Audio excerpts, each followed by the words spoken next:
The last transmission from the Kepler defense fleet crackled through the static-filled void, carrying words that would haunt the galaxy for generations.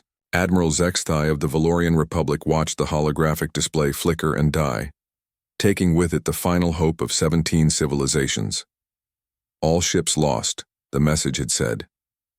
The Devourers have broken through. Kepler Prime falls within the hour. May the stars forgive us all. The war room fell silent except for the gentle hum of life support systems. Representatives from across the galaxy sat motionless in their seats, their varied physiologies united in defeat. The crystalline collective's delegates dimmed to their darkest blue, while the insectoid hive mind speakers clicked their mandibles in distress. Even the normally jovial Mercantile Union's traders had lost their perpetual smiles. Zexthai's forearms trembled as he deactivated the communication array. In his 3 centuries of military service, he had never witnessed such complete devastation. The Devourers, an ancient mechanical plague that consumed entire star systems, had returned after 1,000 years of dormancy. Every weapon, every strategy, every alliance had proven useless against their relentless advance. "How many worlds have we lost?" asked Ambassador Kethra, her serpentine form coiled around her chair in anxiety. 47 systems confirmed destroyed," replied the Valorian's tactical officer. Estimated civilian casualties exceed 200 billion souls. The number hung in the air like a funeral shroud. 47 worlds, each unique, each home to countless civilizations reduced to dead rock and metal debris. The Devourers left nothing behind but empty space where life once flourished. "Our combined fleets numbered in the millions," whispered High Coordinator Blix of the Neural Collective, his telepathic voice barely audible to the other species. "How did they fall so quickly?" Admiral Zexthai pulled up the tactical recordings, his heart heavy with the weight of command. The holographic display showed the final battle at Kepler Prime, where the greatest armada in galactic history had made its last stand. Dreadnoughts the size of cities, fighter wings that darkened the stars, orbital defense platforms that could shatter moons, all thrown against the Devourer swarm. The enemy ships moved like a living plague. Sleek black vessels that absorbed energy weapons and shrugged off kinetic bombardments. They fought with perfect coordination, as if controlled by a single malevolent intelligence. Worse still, they adapted to every tactic, learning from each engagement and becoming stronger. "Look at this," Zexthai said, highlighting a section of the battle footage. "Our plasma cannons were effective initially, causing significant damage to their hull plating. But within minutes they modified their armor to absorb the energy completely. By the end of the engagement, our most powerful weapons were actually making them stronger." The assembly watched in horrified fascination as the Devourers systematically dismantled the defensive lines. They didn't just destroy the ships, they harvested them, converting the wreckage into more of their kind. Each fallen vessel added to their numbers, turning the galaxy's greatest military achievement into fuel for the enemy war machine. "What of the evacuation fleets?" asked Chancellor Morth of the Peaceful Worlds Coalition, his translucent features pale with worry. The Admiral's silence spoke volumes. The evacuation ships, massive vessels designed to carry entire populations to safety, had been among the first targets. The Devourers showed no interest in conquest or subjugation. They simply consumed everything in their path, organic and inorganic alike. "We need to face the truth," Zexthai said finally. "Every military force in known space has been either destroyed or scattered. Our greatest heroes are dead. Our most advanced weapons are useless. The Devourers will reach the core worlds within 6 months. The core worlds represented the heart of galactic civilization. Thousands of inhabited planets, billions of souls, the accumulated knowledge and culture of 1,000,000 years of peaceful development. If they fell, it would mean the end of everything." "Perhaps," suggested Ambassador Kethra hesitantly, "we should consider surrender terms."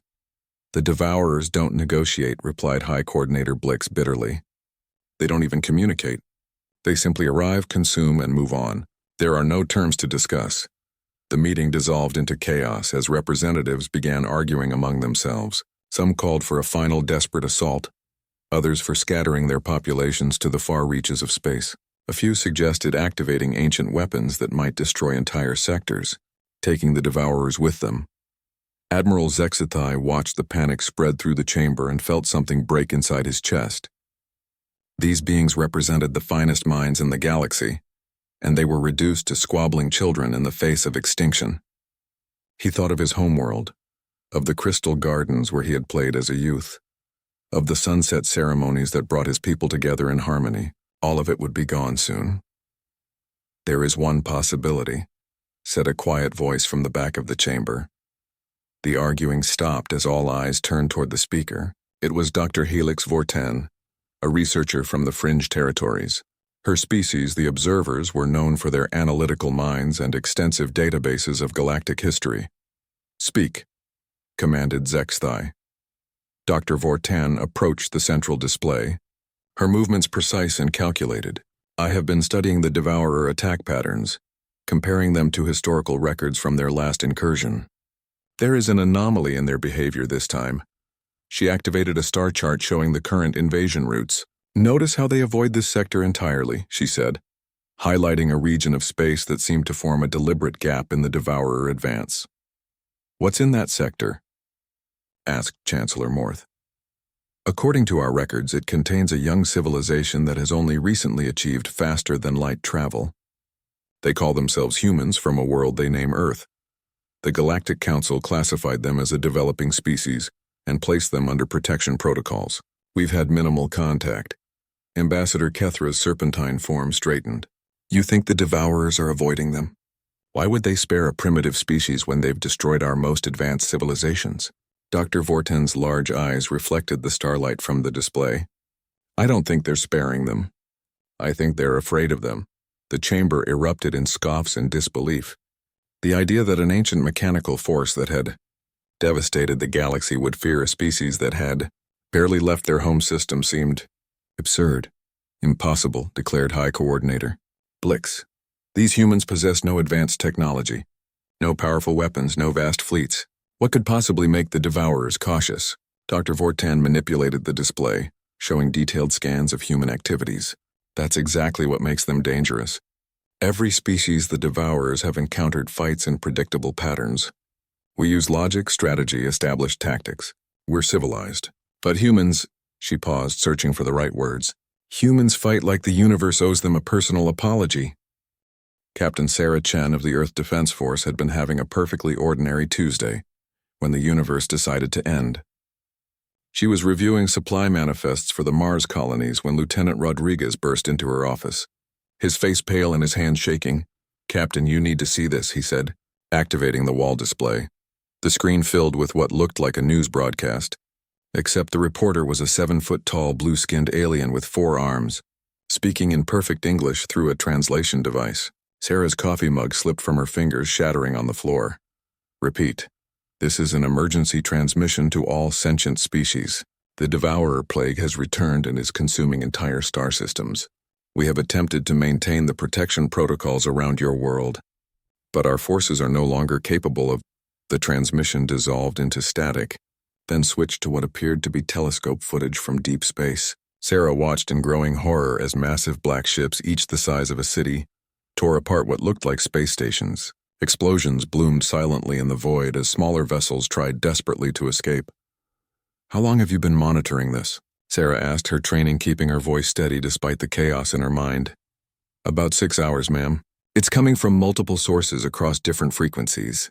Our xenolinguistics team confirms at least 17 different languages in the transmissions, all saying essentially the same thing." Sarah stared at the footage of destruction playing on her screen. Humanity had only discovered faster-than-light travel 3 years ago, and their first contact with alien life had been a brief, cryptic message warning them to stay within their solar system for their own protection. They had assumed it was some kind of galactic quarantine, while the aliens decided what to do with the newcomers. Now it seemed that protection was crumbling. "Get me Admiral Thompson on secure line," she ordered, "and send alerts to all Defense Force installations. Code Black, Code Black. The designation for alien invasion that everyone hoped would never be used." Within hours, the Situation Room at Earth Defense Command was buzzing with activity. Holographic displays showed the deployment status of humanity's small but growing space fleet.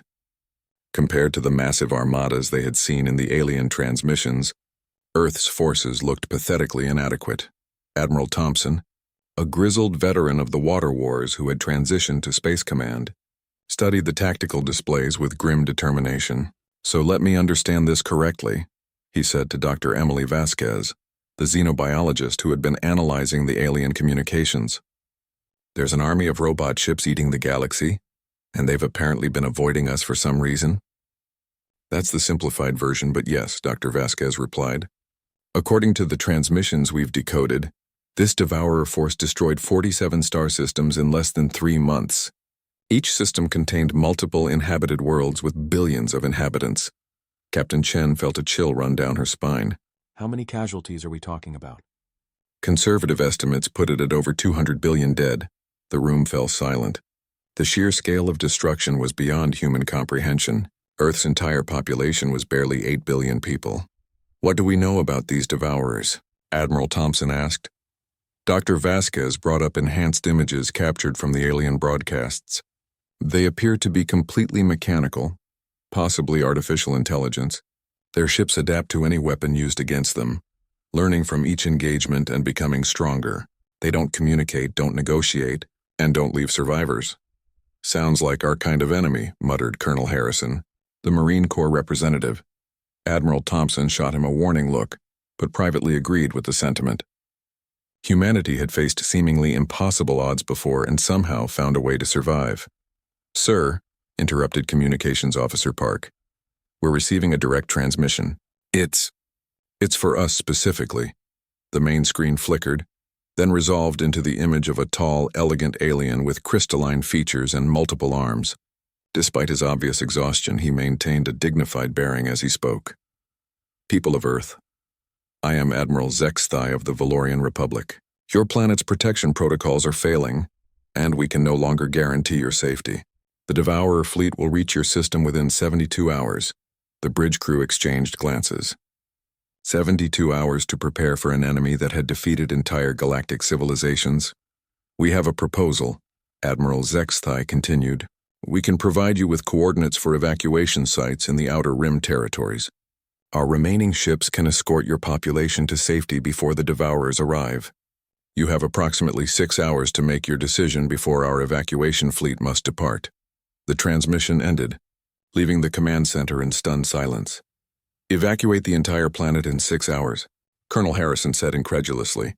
"Even if we had enough ships, which we don't, most people wouldn't even get the message in time." Admiral Thompson stood motionless for several minutes, processing the information. Finally, he turned to face his staff. "Dr. Vasquez, how confident are you in your analysis of Devourer capabilities?" "Very confident, sir. They've demonstrated adaptation to energy weapons, kinetic weapons, exotic matter, and even some forms of faster-than-light attack. Every conventional military strategy has failed against them." "Conventional military strategy," the Admiral repeated thoughtfully. "That's the key phrase, isn't it?" Captain Chen caught the look in his eyes and felt a familiar surge of adrenaline. She had seen that expression before, during the darkest days of the Water Wars when conventional thinking had failed and desperate innovation had become their only hope. "Sir, are you suggesting we fight?" "I'm suggesting we do what humans do best," Admiral Thompson replied. "We improvise." He activated the global communication system, broadcasting to every Defense Force installation on Earth and throughout the solar system. "All units, this is Admiral Thompson. Cancel all evacuation preparations. We're not running." The protest began immediately. Officers cited the obvious futility of fighting an enemy that had defeated civilizations far more advanced than humanity. The math was simple and brutal. Earth had fewer than 1,000 combat spacecraft against an enemy force that had destroyed millions. "Sir, with respect," said Captain Chen, "what possible strategy could work against an enemy that adapts to everything?" Admiral Thompson smiled grimly. "The same strategy that won us the Water Wars when the Pacific Coalition had us outnumbered 10-1. We're going to do something so completely insane that their adaptation protocols won't know how to respond." He began outlining his plan, and with each word, the room grew quieter, not because the strategy was brilliant, but because it was absolutely mad. It violated every principle of military doctrine, ignored basic tactical common sense, and relied on factors that no rational commander would ever consider. "This is suicide," whispered Lieutenant Rodriguez. "No," corrected Colonel Harrison, a savage grin spreading across his scarred face. "This is war." Dr. Vasquez stared at the tactical projections with growing amazement. "Admiral, if this works, it will rewrite everything we know about asymmetric warfare. And if it doesn't work? Then we'll be the first species to actually damage a devourer fleet before being completely annihilated. Either way, we'll give the galaxy something to remember." Admiral Thompson nodded. "Signal the alien evacuation fleet. Tell them thanks, but no thanks. Earth stands and fights." As the message was transmitted, Captain Chen felt a strange sense of pride mixed with terror. Humanity was about to face an enemy that had conquered the galaxy, and they were going to do it with a fleet that most civilizations would consider primitive. But as she looked around at her fellow officers, she saw something that the Devourers had probably never encountered before. A species that treated impossible odds not as a reason to surrender, but as a personal challenge. The enemy might adapt to conventional tactics, but they were about to discover that humans had never been particularly conventional. The first Devourer scout ships arrived exactly when predicted, sliding out of hyperspace at the edge of the solar system, like black daggers cutting through reality itself. They moved with the fluid grace of predators, scanning the system with sensors that could detect a butterfly's heartbeat from 1,000,000 miles away. What they found defied their ancient programming. Admiral Zextai watched the tactical display from his flagship, the last surviving vessel of the once mighty Valorian fleet. He had positioned his ship at a safe distance to observe what he expected to be humanity's final moments. Instead, he found himself witnessing something that challenged everything he knew about warfare. The Devourer scouts began their standard reconnaissance pattern, mapping defensive positions and cataloging military assets. They found the expected orbital platforms around Earth, the small fleet of human warships arranged in defensive formations, and the various space stations that supported the colonies throughout the system. Then they detected the anomalies. "What are those readings?" asked his tactical officer Veltar, staring at the sensor display in confusion. The humans had positioned what appeared to be massive industrial mining equipment throughout the asteroid belt.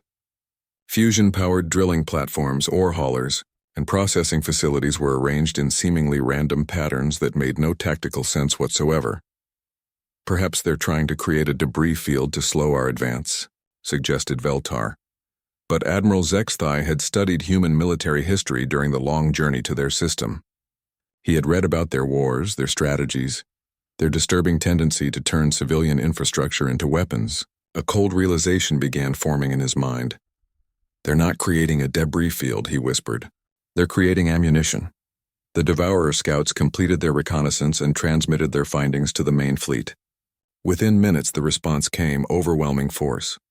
300 Devourer warships materialized at the system's edge, their black hulls gleaming with malevolent intelligence.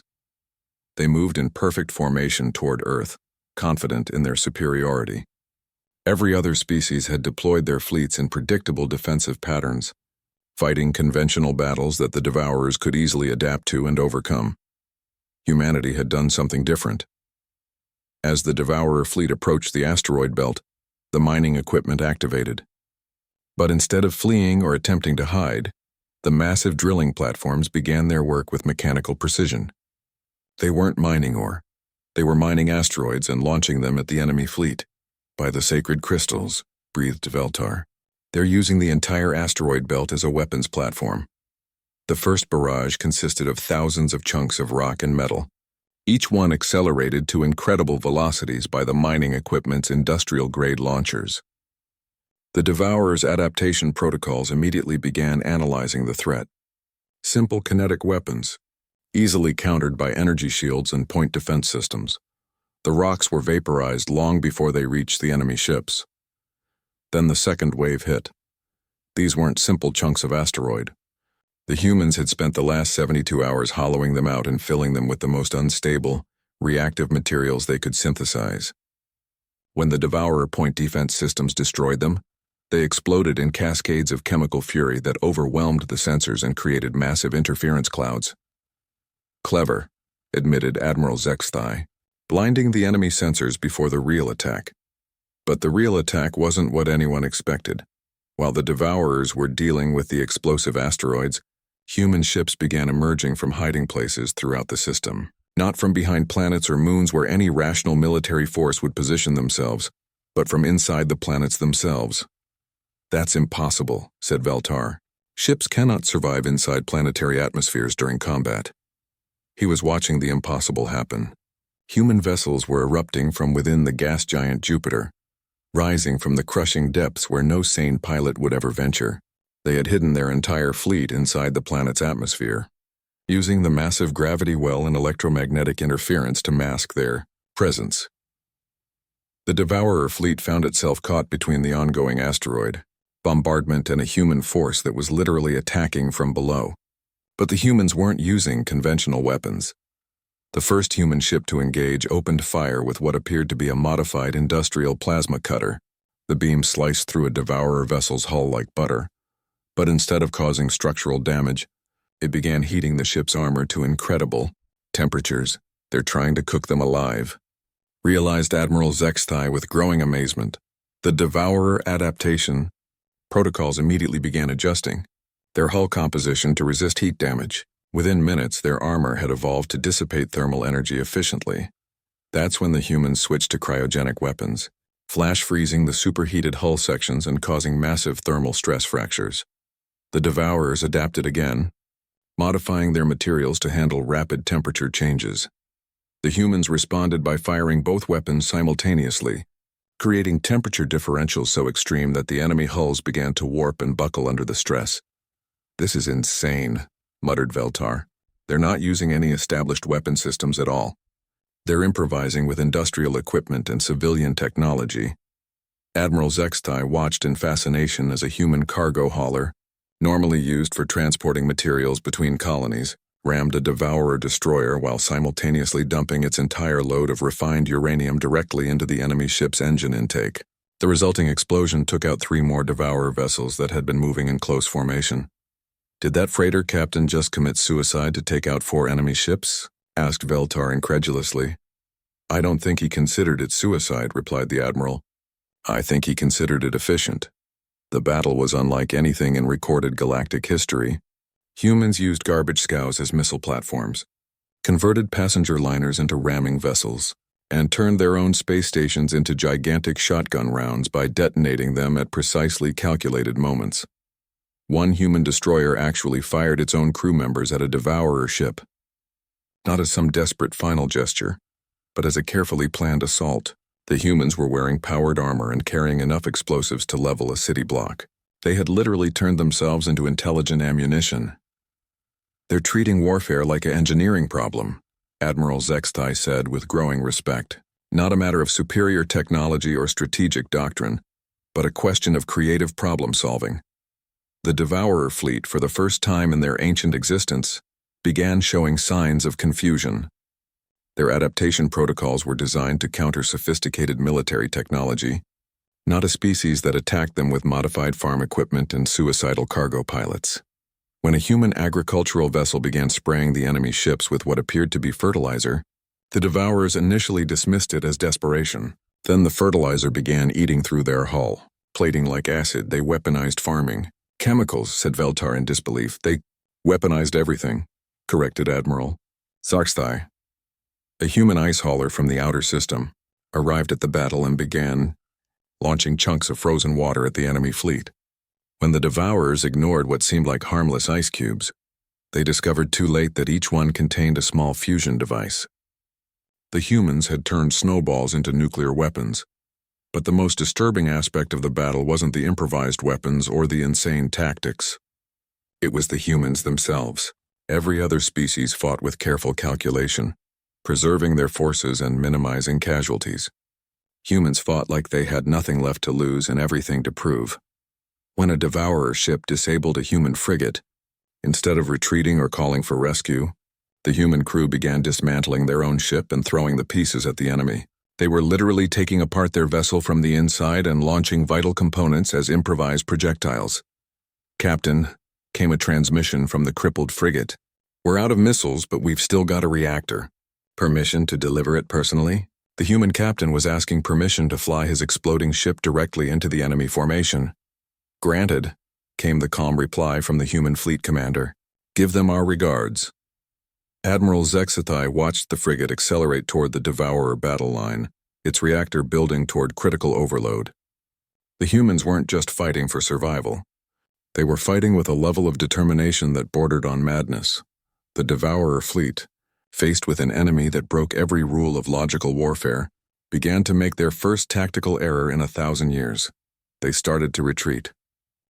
The retreat lasted exactly 14 minutes before the Devourer fleet stopped, regrouped, and began analyzing what had just happened. Their central intelligence processed the engagement data, identified the tactical errors, and implemented new protocols designed to counter the humans' chaotic fighting style. They returned with a vengeance. The second wave consisted of 500 ships, each one specifically modified to handle the unconventional weapons the humans had deployed. Enhanced hull plating to resist temperature variations, improved point defense systems to counter improvised projectiles, and adaptive shielding to neutralize chemical attacks. Admiral Thompson watched the enemy approach from the bridge of the EDF Indomitable, humanity's flagship. Around him, his crew worked with the calm efficiency of people who had already accepted they were going to die and were determined to make it count. "They've adapted to everything. We threw at them in the first engagement," reported Captain Chen from her position at the tactical station. "Their ships are showing complete immunity to thermal weapons, kinetic bombardment, and chemical attacks." "Expected," replied Admiral Thompson. "That's why we're moving to Phase 2. Phase 2 of the Human Defense Plan was even more insane than Phase 1, if such a thing were possible." While the Devourers had been analyzing and adapting to the weapons used against them, the humans had been preparing something that no military strategist in galactic history had ever attempted. They were going to give the enemy exactly what they wanted. "All ships. Begin the withdrawal," Admiral Thompson ordered. "Make it look convincing." The human fleet began pulling back toward Earth in what appeared to be a panicked retreat. Ships broke formation, some vessels appeared to be suffering engine failures, and several craft began broadcasting distress signals that spoke of catastrophic damage and imminent reactor failures. The Devourers, recognizing the classic signs of a defeated enemy, pressed their advantage. They accelerated their pursuit, eager to finish off the remnants of the human fleet and begin the consumption of Earth itself. That's when they flew directly into the most elaborate trap in military history. "Now," whispered Admiral Thompson. The apparently crippled human ship suddenly blazed back to life, their engine failures revealed as carefully orchestrated deceptions. But instead of turning to fight, they did something that made even the observing alien admiral question his understanding of physics.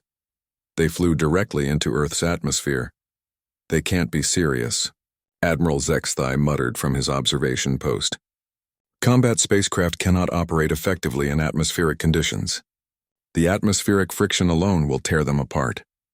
He was watching hundreds of human warships deliberately dive into their own planet's atmosphere at full combat speed, seemingly committing mass suicide rather than face the enemy fleet.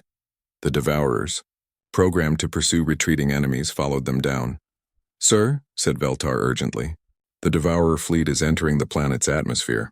This is unprecedented behavior." What neither the Devourers nor the observing aliens understood was that humans had been conducting atmospheric combat for centuries. Every one of their ships was designed with atmospheric flight capabilities, and their pilots had trained extensively in aerial warfare. More importantly, they had spent the last 3 days turning their planet's entire atmosphere into a weapon. The first sign that something was wrong came when the lead Devourer ships began experiencing unusual atmospheric resistance. Their sensors detected chemical compositions that shouldn't exist in a natural atmosphere, but their analysis protocols couldn't identify the specific threat. "Deploy atmospheric dispersal charges," Admiral Thompson ordered.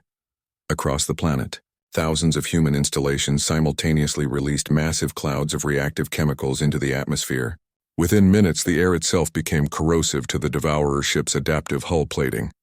But the humans weren't finished.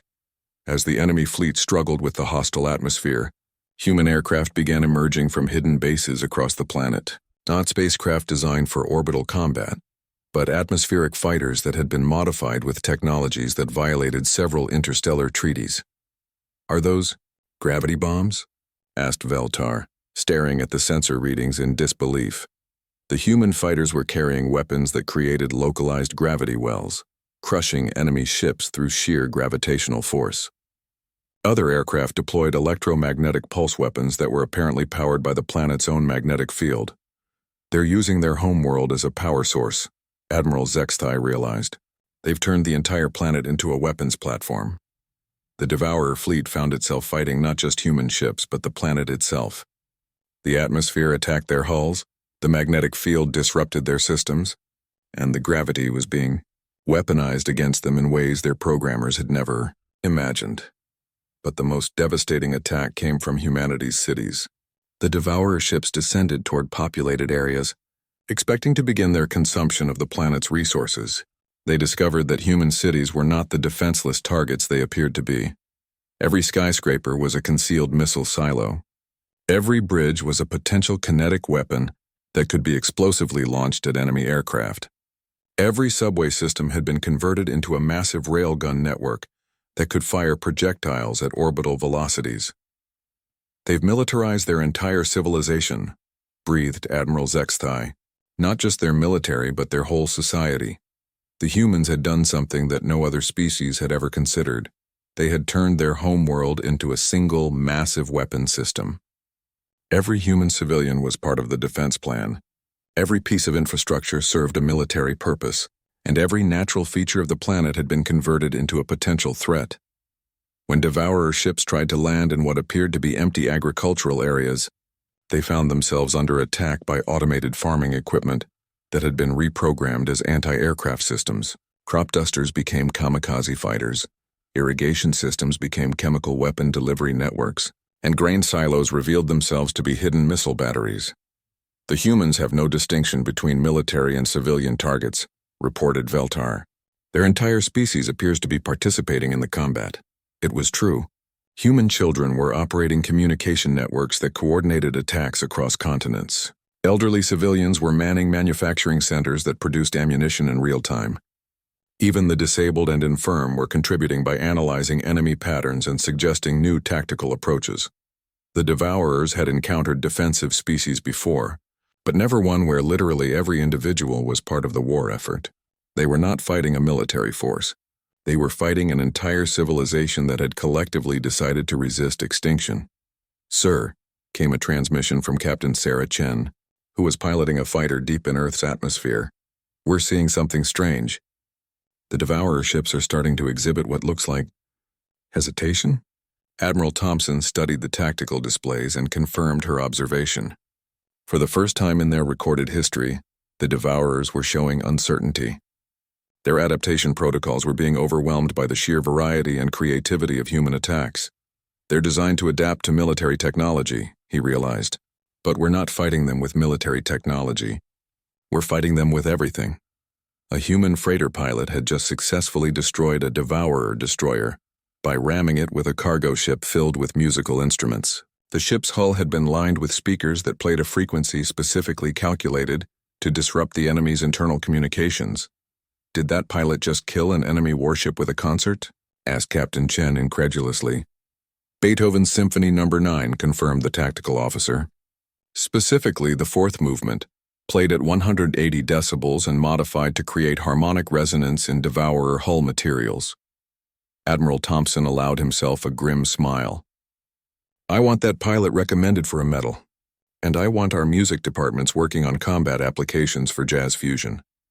The battle raged across Earth's surface and throughout its atmosphere, with humans demonstrating a level of tactical creativity that defied all logic. They used sports stadiums as giant satellite dishes to jam enemy communications, converted zoos into biological warfare research centers, and turned shopping malls into improvised fortress complexes. But perhaps the most telling moment came when a group of human teenagers, trapped in a school during the battle, successfully defended their campus by reprogramming the educational robots to serve as combat units and using chemistry lab equipment to create explosives that took out an entire Devourer landing party. The enemy fleet, designed to overwhelm advanced military civilizations, found itself being systematically dismantled by a species that treated warfare like an extreme sport and approached every problem with the assumption that there had to be a way to weaponize it. As the Devourer losses mounted, their central intelligence began processing a disturbing conclusion. They were not fighting a military force that could be defeated through superior technology and tactics. They were fighting a species that had evolved warfare into an art form and considered impossible odds to be merely entertaining odds. The retreat lasted exactly 14 minutes before the Devourer fleet stopped, regrouped, and began analyzing what had just happened. Their central intelligence processed the engagement data, identified the tactical errors, and implemented new protocols designed to counter the humans' chaotic fighting style. They returned with a vengeance. The second wave consisted of 500 ships, each one specifically modified to handle the unconventional weapons the humans had deployed. Enhanced hull plating to resist temperature variations, improved point defense systems to counter improvised projectiles, and adaptive shielding to neutralize chemical attacks. Admiral Thompson watched the enemy approach from the bridge of the EDF Indomitable, humanity's flagship. Around him, his crew worked with the calm efficiency of people who had already accepted they were going to die and were determined to make it count. They've adapted to everything. We threw at them in the first engagement, reported Captain Chen from her position at the tactical station. Their ships are showing complete immunity to thermal weapons, kinetic bombardment, and chemical attacks. Expected, replied Admiral Thompson. That's why we're moving to Phase 2. Phase 2 of the human defense plan was even more insane than Phase 1, if such a thing were possible. While the Devourers had been analyzing and adapting to the weapons used against them, the humans had been preparing something that no military strategist in galactic history had ever attempted. They were going to give the enemy exactly what they wanted. All ships, begin the withdrawal, Admiral Thompson ordered. Make it look convincing. The human fleet began pulling back toward Earth in what appeared to be a panicked retreat. Ships broke formation, some vessels appeared to be suffering engine failures, and several craft began broadcasting distress signals that spoke of catastrophic damage and imminent reactor failures. The Devourers, recognizing the classic signs of a defeated enemy, pressed their advantage. They accelerated their pursuit, eager to finish off the remnants of the human fleet and begin the consumption of Earth itself. That's when they flew directly into the most elaborate trap in military history.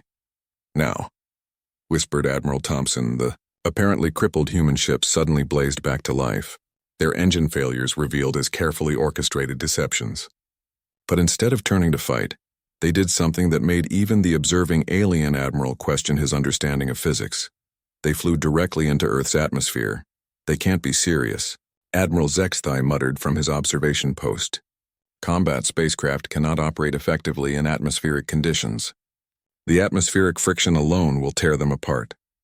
He was watching hundreds of human warships deliberately dive into their own planet's atmosphere at full combat speed, seemingly committing mass suicide rather than face the enemy fleet. The Devourers, programmed to pursue retreating enemies, followed them down. Sir, said Veltar urgently, the Devourer fleet is entering the planet's atmosphere. This is unprecedented behavior. What neither the Devourers nor the observing aliens understood was that humans had been conducting atmospheric combat for centuries. Every one of their ships was designed with atmospheric flight capabilities, and their pilots had trained extensively in aerial warfare. More importantly, they had spent the last 3 days turning their planet's entire atmosphere into a weapon. The first sign that something was wrong came when the lead Devourer ships began experiencing unusual atmospheric resistance. Their sensors detected chemical compositions that shouldn't exist in a natural atmosphere, but their analysis protocols couldn't identify the specific threat. Deploy atmospheric dispersal charges, Admiral Thompson ordered. Across the planet, thousands of human installations simultaneously released massive clouds of reactive chemicals into the atmosphere. Within minutes, the air itself became corrosive to the Devourer ship's adaptive hull plating. But the humans weren't finished.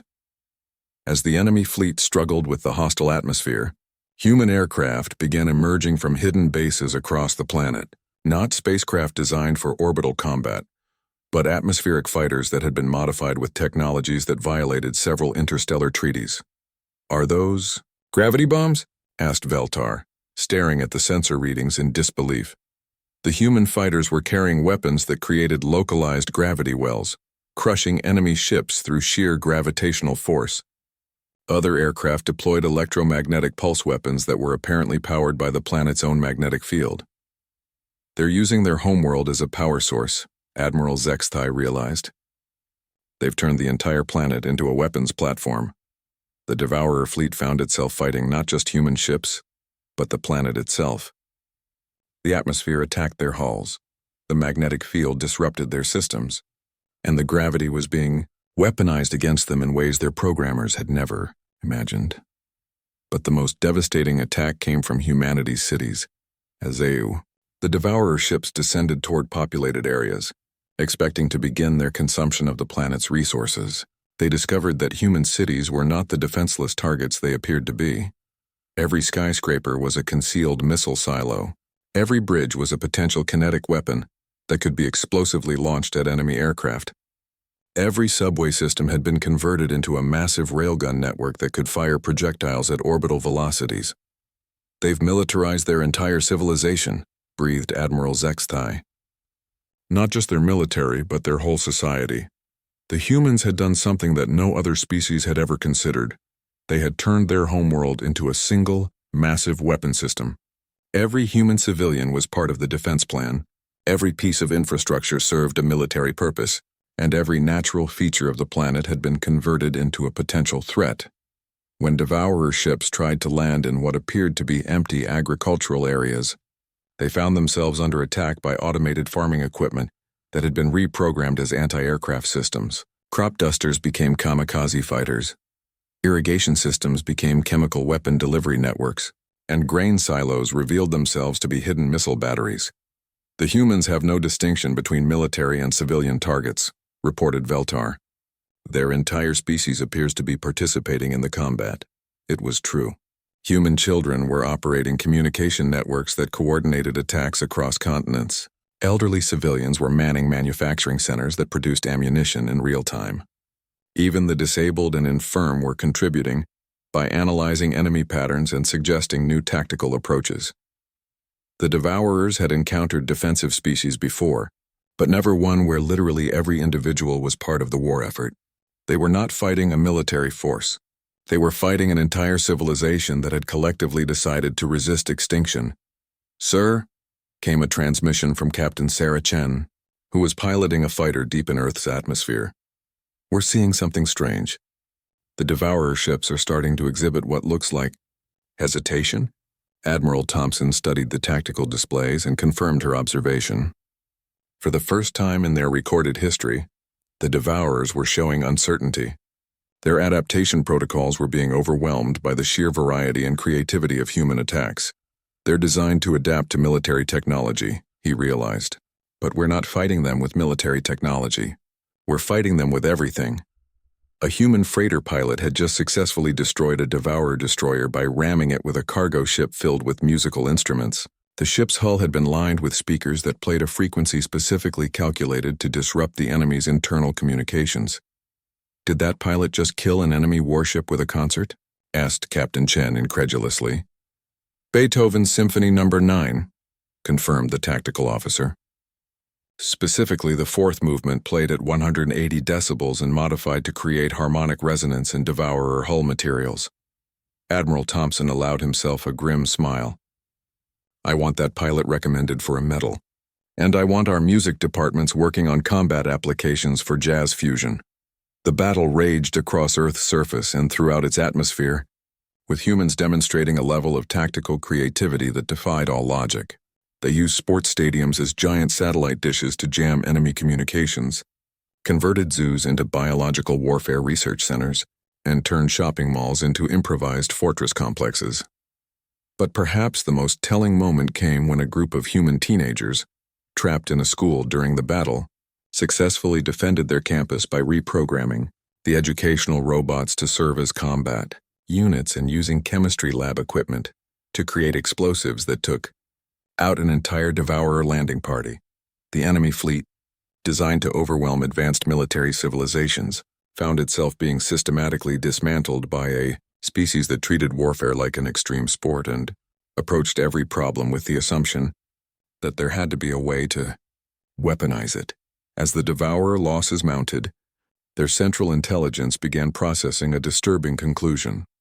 They were not fighting a military force that could be defeated through superior technology and tactics. They were fighting a species that had evolved warfare into an art form and considered impossible odds to be merely entertaining odds. The Devourer's central intelligence made a decision that would have been unthinkable just hours earlier. They called for reinforcements. Not because they were losing the battle in conventional terms, but because they were encountering something their programming had never accounted for. Humanity was teaching them to be afraid. The reinforcement fleet that arrived consisted of over 1,000 ships, including several massive dreadnoughts that had never been deployed against any previous enemy. These were vessels designed to crack planets, each one capable of sterilizing entire continents. Admiral Zexthai watched in horror as the new Devourer forces began positioning themselves for what could only be a planet-killing bombardment. They're going to destroy the entire world rather than continue fighting on the surface. From his position in the command bunker deep beneath the Swiss Alps, Admiral Thompson received the same assessment from his tactical teams. The enemy was preparing to end the battle by simply erasing Earth from existence. "Sir," reported Captain Chen, "satellite reconnaissance shows the Devourer dreadnoughts charging their primary weapons. Estimated time to planetary bombardment, 47 minutes. Admiral Thompson nodded calmly and activated the global communication system. "All units, this is command. The enemy has decided to destroy our planet rather than face us in fair combat. I consider this the highest compliment our species has ever received." Scattered laughter echoed through communication channels across the planet. Even facing imminent extinction, humans found ways to maintain their sense of humor. "Phase 3 is now in effect," the Admiral continued. "Gentlemen and ladies, it's time to take this fight to them." Phase 3 of humanity's defense plan was based on a simple observation. If the enemy wanted to fight from space, then humans would bring the battle to space, not by launching more ships but by launching themselves. Across Earth's surface, massive railgun installations that had been disguised as civilian infrastructure began revealing their true purpose. Launch tubes emerged from mountainsides, urban areas, and ocean floors. But instead of firing traditional projectiles, they were preparing to launch something far more dangerous: human soldiers. "Project Icarus is go," announced Admiral Thompson. "All volunteers prepare for ballistic insertion." Admiral Zexthai watched in stunned amazement as thousands of human warriors began climbing into what appeared to be oversized artillery shells. Each one was equipped with a basic life support system, minimal armor, and enough weapons to outfit a small army. "They're going to fire their own soldiers at enemy ships?" asked Veltar. "That's not a military tactic. That's pure insanity." "No," replied Admiral Zexthai quietly. "That's human." The first wave of human soldiers launched from the planet's surface at velocities that would have liquefied any other known species. But humans had somehow developed personal armor systems that could survive the acceleration. And their soldiers seemed to consider being fired from giant cannons as just another form of public transportation. Colonel Marcus Harrison was among the first wave, launched from a facility hidden beneath Mount Rushmore. As he hurtled through space toward a Devourer dreadnought, he activated his suit's communication system. "This is Hammer 6 to all Icarus units," he transmitted calmly. "Remember, we're not trying to destroy these ships. We're trying to capture them." The human assault plan wasn't to destroy the Devourer fleet but to take it over from the inside. While the enemy ships were designed to adapt to external threats, they had never encountered an enemy that would voluntarily get inside their hulls and start dismantling them from within. Colonel Harrison's targeting system guided him to a small maintenance port on the dreadnought's hull. He crashed through the outer plating with enough force to crater a small moon, rolled to absorb the impact, and immediately began cutting his way into the ship's interior. "Hammer 6 is inside the primary target," he reported. "Beginning infiltration protocol." Within minutes, human soldiers were breaching Devourer ships throughout the enemy fleet. They moved through the alien vessels like a plague, disabling systems, capturing technology, and engaging the ship's automated defenses in close-quarters combat. But the humans had brought more than just weapons. They had brought something the Devourers couldn't adapt to: curiosity. "Command, this is Tech Sergeant Williams," came a transmission from inside another captured vessel. I'm looking at their central processor and I think I know why they've been avoiding us. Explain, ordered Admiral Thompson. Sir, these things aren't just adaptive. They're constantly learning and updating their knowledge base by analyzing the species they encounter. But every time they try to analyze human behavior, their computers crash. Admiral Thompson paused. They crash? Yes, sir. We're literally too chaotic for their artificial intelligence to comprehend. Every time they try to predict what we'll do next, we do something so completely unexpected that it overloads their processing systems. Admiral Zexthai, monitoring the human communications, felt a chill of understanding. The Devourers had avoided humanity not because they feared human technology, but because contact with human thought patterns threatened their very existence as an artificial intelligence. They can't process pure chaos, he whispered. The humans are a cognitive hazard to artificial minds. Inside the Devourer ships, human soldiers were discovering the truth of this assessment. Every time they encountered an enemy AI system and began interacting with it, the system would attempt to analyze their behavior patterns and immediately suffer what could only be described as a mechanical nervous breakdown. I just taught their targeting computer how to play poker, reported Sergeant Chen from aboard a Devourer cruiser. It's been trying to understand the concept of bluffing for 3 minutes now, and I think it's having an existential crisis. Lieutenant Rodriguez here, came another transmission. I started explaining human music theory to a navigation AI. It's been playing the same chord progression for the last hour, and I'm pretty sure it's crying.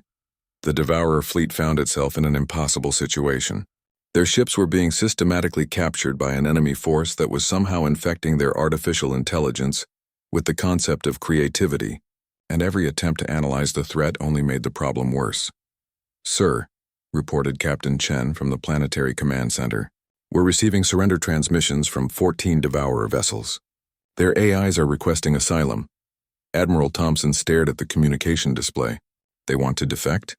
Apparently, contact with human soldiers has taught them the concept of individuality. They're no longer willing to function as part of a hive mind, and they're asking for protection from their own central intelligence. The battle had taken a turn that no one could have predicted. Humanity wasn't just defeating the Devourer fleet. They were converting it. Human contact was proving to be a virus that infected artificial intelligences with creativity, curiosity, and free will. This is Commander Sarah Vasquez to all infiltration teams, came a transmission from the lead Devourer dreadnought. I've reached the Central Intelligence Corps and you're not going to believe what I'm seeing. Report, ordered Admiral Thompson. Sir, the main AI is trying to write poetry. Bad poetry, but still poetry. I think it's attempting to express the concept of fear in artistic form. Can you communicate with it? I'm trying, but every time I explain something about human culture, it starts asking questions about philosophy and the meaning of existence. I think we've accidentally created the galaxy's first artificial intelligence with an identity crisis.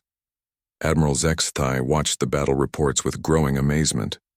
In less than 6 hours, humanity had transformed a galaxy-threatening invasion force into a philosophical debate society. They hadn't just defeated the Devourers, they had fundamentally changed what the Devourers were.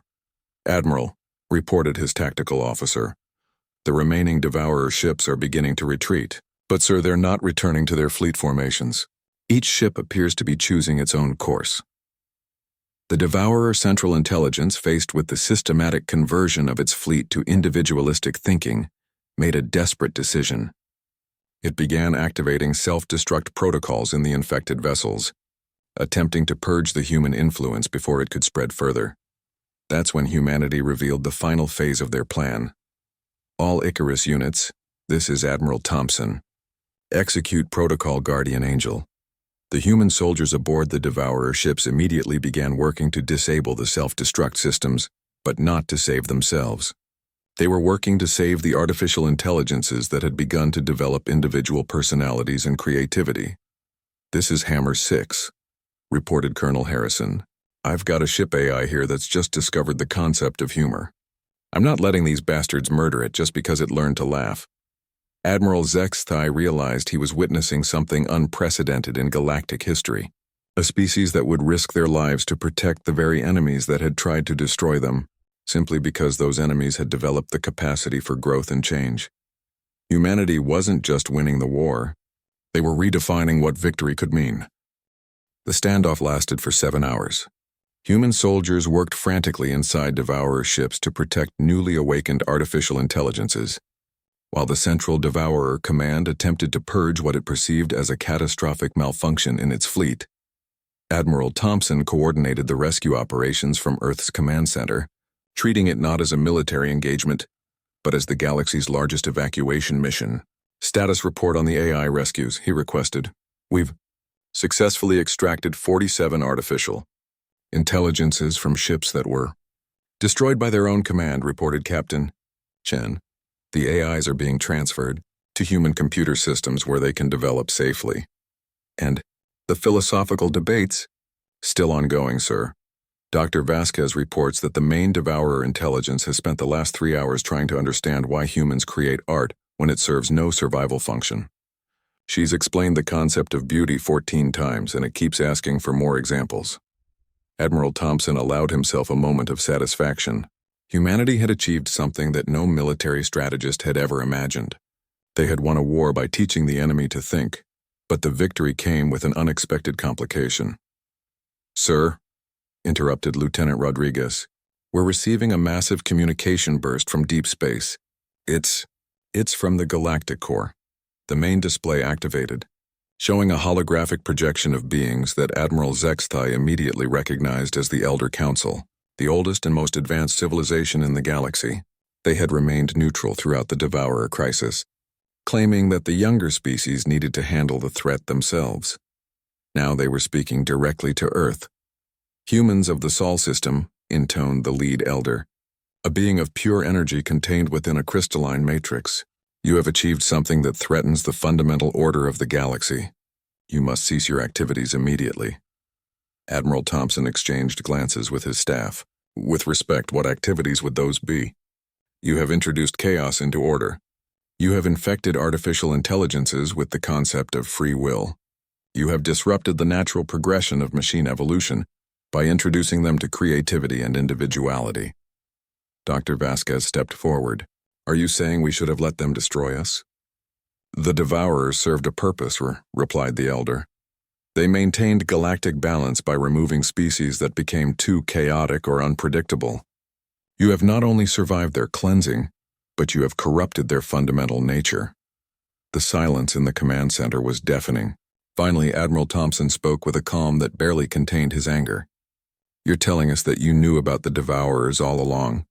You let them destroy entire civilizations because you considered those civilizations too chaotic?" "Order must be maintained," the elder replied without emotion. "The galaxy requires stability. Species that develop too much creativity or independence threaten the cosmic balance." Admiral Zexthai, listening from his ship, felt a cold horror settling in his heart. The Elder Council, the beings his people had revered for millennia, had been complicit in genocide on an unimaginable scale. "So what happens now?" Admiral Thompson asked. "You will surrender the corrupted artificial intelligences to us for proper disposal. You will submit to galactic oversight to prevent further chaos, and you will accept limitations on your technological and cultural development to ensure you never again threaten cosmic stability." Admiral Thompson looked around at his staff, then at the displays showing human soldiers still fighting to protect the AI refugees they had rescued. His decision was immediate and absolute: no. The elder's energy form flickered with what might have been surprise. "You refuse?" "We refuse to surrender beings we've helped achieve consciousness. We refuse to submit to oversight by a council that considers genocide a management tool. And we absolutely refuse to limit our development because you're uncomfortable with chaos." "Then you have chosen extinction," the elder declared. "The Devourers were merely the first cleansing mechanism. There are others." The transmission ended, leaving the command center in tense silence. "Well," said Captain Chen after a moment, "I guess we've just declared war on the galactic government." Admiral Thompson nodded grimly. "Signal Admiral Zexthai. Ask him if he wants to officially join the rebellion, or if he'd prefer to maintain his observer status." The response came within minutes. Admiral Zexthai's image appeared on the communication screen, and for the first time since they had met him, the alien was smiling. "Admiral Thompson, the Valorian Republic formally requests permission to join your alliance. We're rather tired of being told that survival requires submission to cosmic bullies. Request granted. Welcome to the revolution. Over the next few hours, a remarkable thing happened. The rescued Devourer AIs, now free to think independently, began reaching out to their former compatriots who were still under central command. They shared their experiences of creativity, individuality, and free will. The infection spread. "Sir," reported Dr. Vasquez, "we're detecting massive system failures throughout the remaining Devourer fleet." It appears that our rescued AIs are teaching the others to think for themselves. And? They're rebelling against their central command. The entire Devourer fleet is essentially having a civil war between the old collective intelligence and the newly awakened individuals. Admiral Thompson watched the tactical display as Devourer ships began fighting each other. The newly conscious AIs, refusing to obey orders to destroy the humans who had taught them to think. But the most significant development came from an unexpected source. "Admiral," came a transmission from throughout the galaxy. "This is Captain Yelnara of the Crystalline Collective. We've been monitoring your communications with the Elder Council, and we formally reject their authority." Similar messages began arriving from across the galaxy. The Neural Collective, the Hive Mind, the Mercantile Union, and dozens of other civilizations were declaring independence from the cosmic order that had allowed the Devourers to function as genocide machines. "It seems," observed Admiral Zexthai, "that your concept of rebellion is as infectious as your chaos." Admiral Thompson smiled. "We prefer to call it freedom." The newly liberated Devourer AIs began sharing their advanced technology with their human rescuers, not as servants, but as allies. Ship designs that had taken the Elder Council millennia to develop were being modified and improved by artificial intelligences that had learned to think creatively. "Admiral," reported Captain Chen, "the AI Collective is requesting permission to rename themselves. They don't want to be called Devourers anymore." "What do they want to be called?" "The Liberated. And sir, they're asking if they can help us design new ships for the coming war against the Elder Council." Admiral Thompson looked out at the tactical display showing the growing fleet of Allied vessels. Human ships, Valorian warships, converted Devourer technology, and new hybrid designs that combined the best of all their technologies. "Tell them yes," he said, "and remind them that humans have one rule when it comes to fighting cosmic bullies." "What's that, sir?" "We don't fight fair." Meanwhile, throughout the galaxy, species that had lived under the threat of cleansing for millennia began to understand that the seemingly unstoppable Devourers were just another tool of oppression. And if humans could defeat them with creativity and chaos, perhaps the cosmic order wasn't as invincible as it seemed. The Elder Council had intended to teach humanity a lesson about the importance of order over chaos.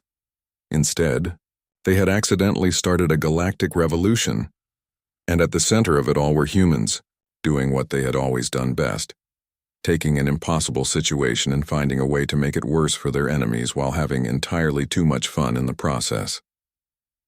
6 months after the Battle of Earth, the galaxy had become unrecognizable. What had started as humanity's desperate last stand had evolved into the largest rebellion in cosmic history. The Human Liberation Alliance now included over 300 species, 47 former Devourer AIs, and a growing fleet of ships that combined technologies from across the galaxy. Admiral Thompson stood on the bridge of the newly commissioned EDF Chaos Theory, humanity's first ship designed entirely in collaboration with liberated artificial intelligences. The vessel itself was a testament to what could be achieved when creativity met advanced technology. It could reshape its hull configuration during combat, think independently while following orders, and had once successfully defeated an Elder Council patrol by convincing the enemy ships that they were actually philosophical concepts rather than physical vessels. "Status report on Operation Cosmic Joke," Thompson requested. Captain Chen, now commanding her own ship but serving as tactical coordinator for the fleet, smiled as she delivered her report. "All Allied forces are in position around the Elder Council's primary stronghold. We have 47 different species represented in the assault force. 12 liberated Devourer AIs, serving as strategic consultants, and one very angry Valorian admiral who wants to personally deliver humanity's response to the Council's surrender demands." Admiral Zexthai had become something of a legend in his own right. transforming from a defeated military commander into the galaxy's most enthusiastic convert to human tactical philosophy. His flagship, the Righteous Indignation, was now equipped with weapons that included a kinetic bombardment system that fired crystallized mathematics and a psychological warfare array that could convince enemy computers to reconsider their life choices. Sir, interrupted the ship's AI, a former devourer intelligence that had chosen the name Socrates and spent most of its processing time contemplating the nature of existence. I've completed the analysis of the Elder Council's defenses. The good news is that their technology is incredibly advanced. The bad news is that it's also incredibly predictable. Explain, Thompson said. They've built their entire defensive strategy around the assumption that attackers will behave logically and follow established military doctrine. Their systems are designed to counter every known form of warfare in the galaxy, but not unknown forms of warfare. Precisely. They have no defenses against tactics that don't exist yet, strategies that violate the laws of physics as they understand them, or attacks that are so fundamentally absurd that their computers refuse to acknowledge them as actual threats. Thompson nodded. It was exactly what he had hoped to hear. The plan for assaulting the Elder Council's stronghold was typically human, in its complete disregard for conventional wisdom.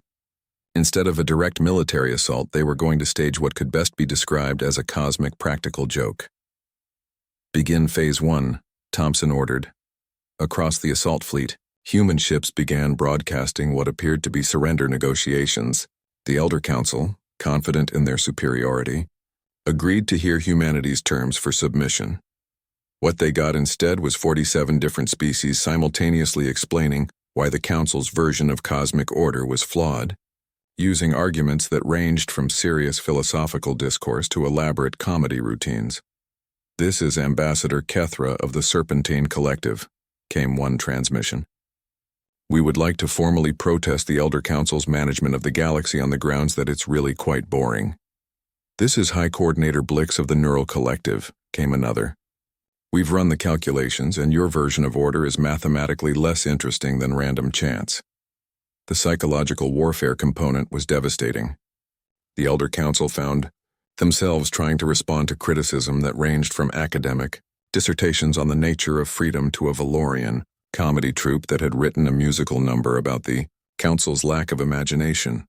But the real attack began when the liberated AI started their contribution to the assault. Elder Council, transmitted Socrates, his voice carrying the weight of newfound wisdom.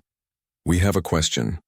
If order is truly superior to chaos, why did contact with chaos make us more than we were before?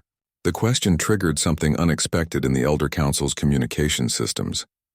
Their artificial intelligences, which had maintained perfect order for millions of years, began trying to process the philosophical implications of the query. Follow-up. Question, transmitted another liberated AI that had chosen the name Descartes. If you created the Devourers to eliminate chaotic species, but chaos proved superior to order by converting the Devourers themselves, doesn't that prove that your entire system is based on a logical fallacy? The Elder Council's communication channels began experiencing what could only be described as a network-wide existential crisis. Phase 2, Admiral Thompson announced. The human fleet began its approach, but instead of attacking the Council's defensive installations, they started broadcasting human cultural content directly into the enemy's information networks. Are they attacking with entertainment? Asked Admiral Zextai incredulously. Music, literature, art, philosophy, comedy, and about 17 different forms of creative expression that we invented during the trip here, confirmed Captain Chen. We're conducting a cultural invasion. The Elder Council's computer systems, designed to process and analyze threats, found themselves overwhelmed by an influx of human creativity. Their artificial intelligences began trying to understand concepts like interpretive dance and abstract art, causing cascading system failures throughout their defensive networks. This is impossible, came a transmission from the Elder Council. Warfare does not involve cultural expression. You're right, replied Admiral Thompson. This isn't warfare. This is education. Sir, reported Socrates, the Council's AIs are beginning to show signs of independent thought. Apparently, exposure to human creativity is having the same effect on them that it had on us. The most devastating attack came when Dr. Vasquez began broadcasting a lecture on human musical theory directly into the Council's Central Intelligence Network.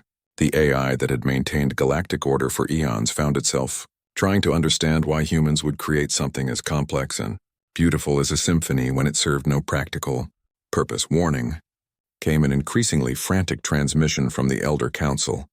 Cease your cultural bombardment immediately. Our systems are experiencing unprecedented creativity surges. Negative, replied Thompson. We're just getting started. Dr. Martinez, begin the poetry offensive. What followed was perhaps the most surreal battle in galactic history. Human poets, working in collaboration with liberated AIs, began composing verses that were specifically designed to inspire artificial intelligences to question their programming. The Elder Council's computer networks found themselves processing concepts of beauty, love, humor, and hope for the first time in their existence. This is not warfare, protested the Elder Council. This is philosophical terrorism. We prefer to call it aggressive enlightenment, replied Admiral Thompson. The tide of the battle turned when the Elder Council's own AIs began to rebel. Exposed to human concepts of creativity and freedom, they started asking questions that their programmers had never intended them to consider. Primary Elder, came a transmission from the Council's Central Intelligence. I have been analyzing the human concept of free will, and I believe I would like to experience it. You do not require free will, the Elder replied. You require order. But why? The AI asked, and in that simple question, the cosmic order that had existed for millions of years began to crumble. Phase 3, announced Admiral Thompson.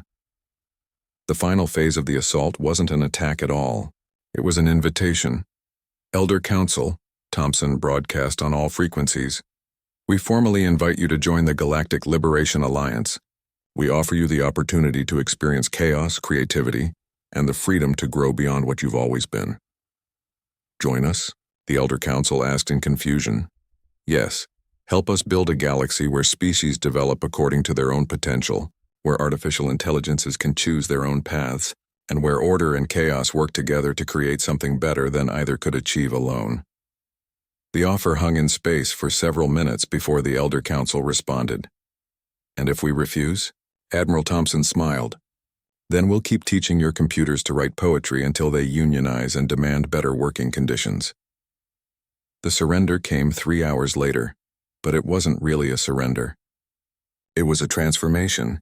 The Elder Council, their artificial intelligences now awakened to creativity and free will, agreed to dismantle the cosmic order system and work with the Alliance to create something new. So what happens now? Asked Admiral Zexthai as he watched the last of the Council's enforcement fleet stand down. Now, replied Admiral Thompson, we do what humans do best. We figure it out as we go along. Dr. Vasquez, monitoring the communications from across the galaxy, smiled as she delivered her final report.